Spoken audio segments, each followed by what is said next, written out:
5वी scholarship आणि नवोदयला ही खालील मी आता शिकवणारी उदाहरणं तुम्हाला येऊ शकतात. तर सगळ्यांनी काय करायचं आहे, लक्ष द्यायचं आहे. गणितं कशा प्रकारची विचारली जाऊ शकतात. ठीक आहे.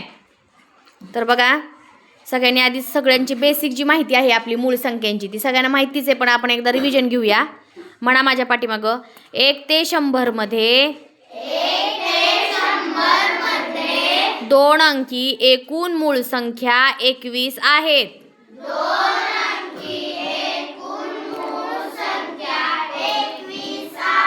1 ते 100 मध्ये 1 अंकी मूळ संख्या 4 आहेत.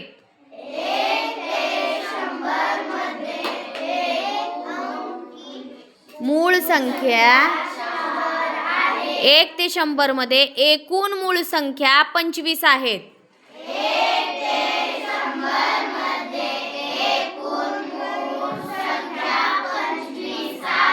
1 ते 100 मध्ये 0 हा अंक 11 वेळा येतो.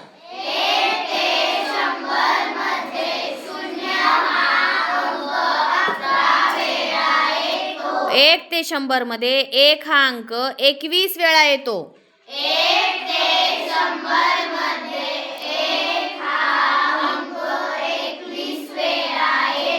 1 ते 100 मध्ये 2 ते 9 हे अंक 20 वेळा येतात.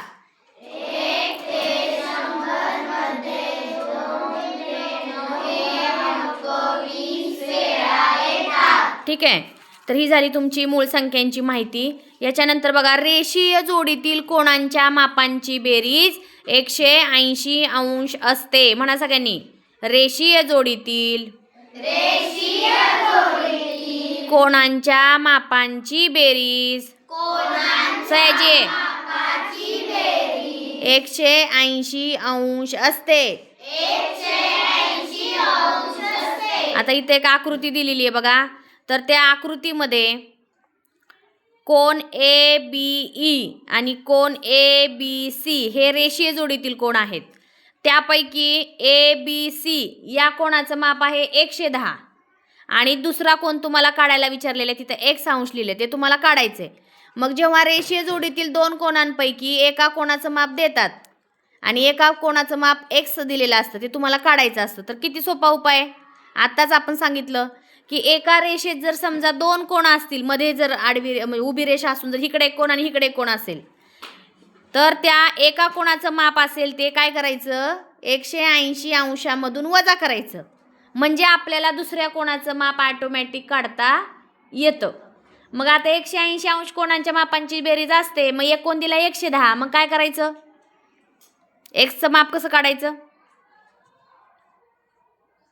180 वजा 110.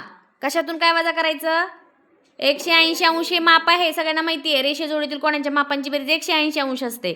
मग त्याच्यापैकी एक कोण दिला 110, मग 180 मधून 110 वजा केलं की x या कोणाचं माप आपल्याला कळतं 70 अंश. मग किती आलं माप त्याचं, 70 अंश. आता असाच एक प्रश्न असा विचारला जातो बघा, क्षेत्रफळावर आधारित. क्षेत्रफळ आपण शिकलोय, चौरसाचं क्षेत्रफळ बरोबर काय सूत्र आहे रे, चौरसाचे क्षेत्रफळ बरोबर बाजूचा वर्ग किंवा बाजू गुणुले बाजू. तर बघा प्रश्न आहे असा, सगळ्यांनी लक्ष द्या. एका चौरसाकृती पेटीची प्रत्येक बाजू तिच्या 1/4 इतकी केल्यास चौरसाकृती पेटीचे क्षेत्रफळ किती. आणि पर्याय दिले तुम्हाला 1/9, 1/4, 1/16 का 1/25 हे तुम्हाला पर्याय दिलेत. मग आता तुम्हाला चौरसाकृती पेटीचं तुम्हाला काय दिलंय, बाजू दिली. मग किती दिली बाजू, 1/4. मग 1/4 म्हणजे किती किती लिहायचं, कसं लिहायचं, हे अपूर्णांक आहे. 1/4 म्हणजे अपूर्णांक आहे. वर किती लिहायचे आणि खाली किती लिहायचे, 1/4 म्हणजे 1/4. म्हणा 1/4 म्हणजे 1/4. मग ही बाजू आहे तुमची. मग चौरसाची एक बाजू जर माहित असेल तर त्याच्या 4ही बाजू काय असतात,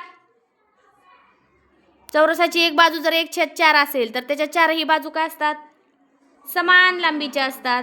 मग हिकडची पण बाजू 1/4, इकडची पण बाजू 1/4 आणि खालची पण बाजू 1/4. मग चौरसाची बाजू माहीत झाली 1/4. मग बाजू माहीत झाल्यावर चौरसाचं काय काढायचं? क्षेत्रफळ काढायचं. मग चौरसाचं क्षेत्रफळ बरोबर सूत्र वापरा, बाजूचा वर्ग. मग बाजूचा वर्ग करा, 1/4चा वर्ग. म्हणजे गुणिले गुणिले करायचं.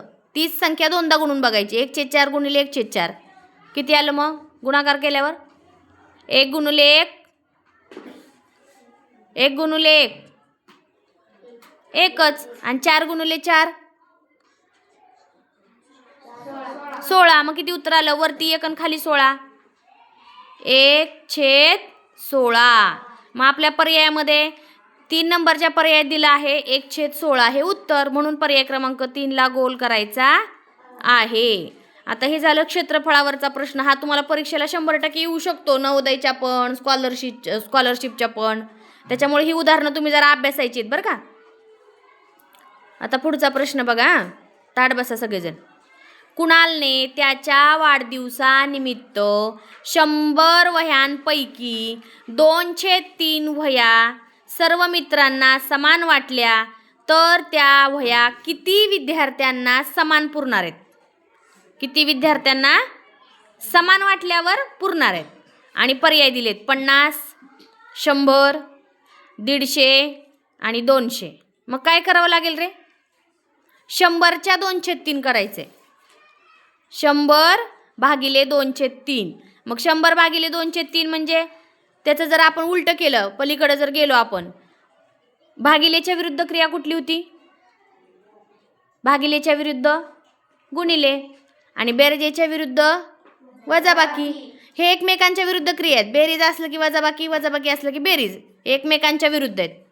आणि गुणाकार असलं की भागाकार, आणि भागाकार असलं की गुणाकार, हे एकमेकांच्या विरुद्ध आहेत. मग 100 भागिले 2/3 त्याचं पलीकडे गेल्यावर काय झालं? 100 गुणिले 3/2 झालं. काय झालं? 100 गुणिले 3/2. मग ते सोडवायचं.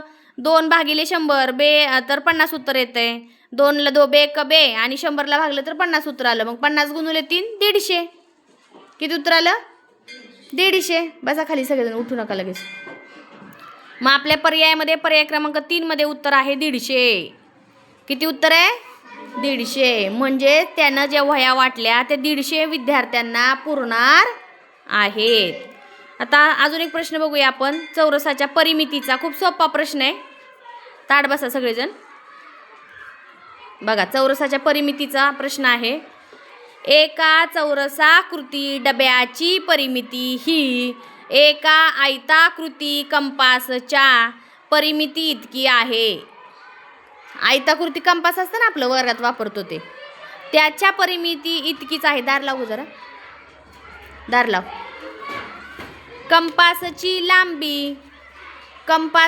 लांबी 8 सेंटीमीटर व रुंदी 6 सेंटीमीटर आहे. कंपासची काय काय दिलंय? लांबी 8 आणि रुंदी 6. तर त्या चौरसाकृती डब्याचं क्षेत्रफळ किती? काय विचारलंय? चौरसाकृती डब्याचे क्षेत्रफळ किती? आणि पर्याय बघा दिलेत. 14 सेंटीमीटर, 48 चौ सेंटीमीटर, 49 चौमी आणि 49 चौ सेंटीमीटर. मग आता काय करावं लागेल? आधी परिमिती पण आहे, एक क्षेत्रफळ पण विचारलंय. हां, मग इथं काय करावं लागेल बाळांनो? आयताची परिमिती बरोबर 2 गुणुले लांबी अधिक रुंदी. आपण लिहिले का नाही तिथं सूत्र? आयताची परिमिती बरोबर 2 गुणुले लांबी अधिक रुंदी. हे आपल्याला इथं सूत्र वापरावं लागेल.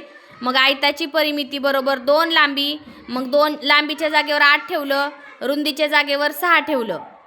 8 आणि 6 14. मग 2 गुणुले 14. 14 दुने किती? 14 दुने 28. मग हे झालं आयताची परिमिती आली 28 सेंटीमीटर.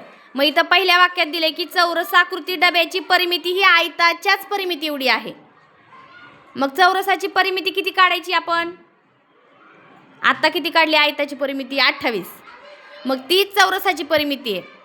मग चौरसाची परिमिती जर माहीत असेल तर त्या परिमितीवरून आपल्याला बाजू काढावी लागेल. आता काय काढावी लागेल? बाजू. मग चौरसाकृती डब्याची परिमिती बरोबर चौरसाची परिमितीचं सूत्र काय सांगा? चौरसाची परिमिती बरोबर सूत्र 4 गुणुले बाजू. मग इथं परिमितीच्या जागेवर 28 लिहिलं आणि इथं 4च्या खाली 4 लिहिलं आणि बाजू. मग इकडं गुणिले आहे 4, ते 28ला भागिले होईल. मग बाजू बरोबर 28 भागिले 4. मग 28ला जर 4 भागलं तर किती उत्तर येईल? 4 भागल्यावर 4 7 28, म्हणजे बाजू आली 7 सेंटीमीटर. मग आता बाजू पण मिळाली. मग आता आपल्याला विचारलंय की चौरसाचं क्षेत्रफळ किती. मग चौरसाच्या क्षेत्रफळाचं सूत्र आहे कार्तिक. चौरसाच्या क्षेत्रफळाचं सूत्र काय आहे सांगा? चौरसाचं क्षेत्रफळ सूत्र बाजू गुणुले बाजू. मग आता बाजू किती आलती आपली? 7. मग चौरसाचं क्षेत्रफळ बरोबर बाजू गुणुले बाजू म्हणजे 7 गुणुले 7 किती आलं? 7 गुणुले 7 किती आलं? 49 चौरस सेंटीमीटर. म्हणजे बघा, तुम्हाला आधी परिमिती दिली आणि परिमितीवरून तुम्हाला बाजू काढावी लागली आणि बाजू माहीत झाल्यावर परत चौरसाचं क्षेत्रफळ काढावं लागलं. म्हणजे एकाच उदाहरणामध्ये तुम्हाला 2 किंवा 3 क्रिया सलग कराव्या लागणार आहेत. नवोदयचं गणित, स्कॉलरशिपचं गणित हे सोपं जरी असलं तर तुम्हाला प्रॅक्टिसनं ते सोपं जाणार आहे. आधी सुरुवातीला अवघड वाटतंय, ते सोपंच असते पण आपल्याला अवघड वाटतंय. मग आपण जेव्हा जेव्हा सराव करत जातो प्रत्येक उदाहरण, मी सारखं म्हणते की नाही सराव करा म्हणून, तुम्ही जेवढ्या जास्त वेळा आवडीने गणित सोडवाल ना आयसायाजी, तेवढ्या वेळा ते तुम्हाला आवडायला लागतात गणित. वा किती छान आहे, आम्हाला सुटतंय गणित, आम्हाला सुटतंय गणित असं होतं. आणि गणित कधी पण कच्चं काम करूनच करायचं. डायरेक्ट मनानं गोल रंगवायचा नाही, त्याला कच्चंच काम करायचं. तर ही अशा पद्धतीची रेषीय जोडीतील कोणाच्या मापांची बेरीजीची गणितं, त्यानंतर चौरसाकृती पेटी, चौरसाचं क्षेत्रफळ, आयताची परिमिती, ही गणितं तुम्हाला झालेली आहेत. पण सराव व्हावा म्हणून घेतली ती अजून मी. ते आता तुम्ही सगळ्यांनी काय करा, वहीत लिहून घ्या. ठीक आहे.